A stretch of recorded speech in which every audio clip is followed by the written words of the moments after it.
In mid-90s New Orleans, the bar Checkpoint Charlie wasn't for the faint of heart, especially after midnight. Lurking on the edge of the French Quarter, Checkpoint doubled as a laundromat, late-night eatery, and pool joint. Its clientele was a mix of bikers, goths, barflies, tourists, and service industry refugees, and Charles Bukowski would have felt right at home in the permanent cigarette haze and noxious urine and vomit puddles lurking right outside Checkpoint's doors. That's where I first encountered Deej Leg. Deej was thrashing away with his band Santeria. Checkpoint's unforgiving atmosphere made it fertile ground for veteran bluesmen and young punk rockers, with Santeria firmly in the latter camp. Hailing from Lafayette, Louisiana, Deej's crew wasn't trafficking in regional Zydeco Chankachank or Cajun waltzes. This was unapologetic, in-your-face, guitar-driven chaos with a murky, hypnotic undercurrent fitting its namesake. Deej was its frontman and visionary.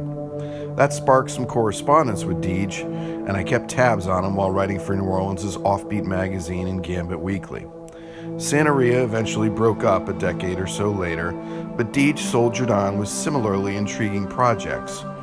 The apocalyptic, mystical strain running through Deej's music is no act.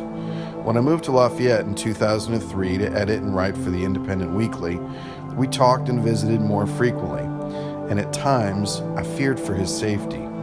With his guerrilla DIY ethos hatched as an 80s kid, building illegal skate ramps and devouring fringe zines, Deej hatched one gonzo project after another.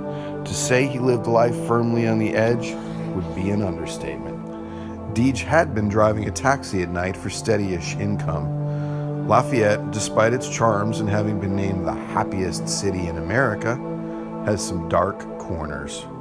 Deej, true to form, was regularly finding himself behind the wheel for unimaginable scenarios with unimaginable customers in unimaginable locations.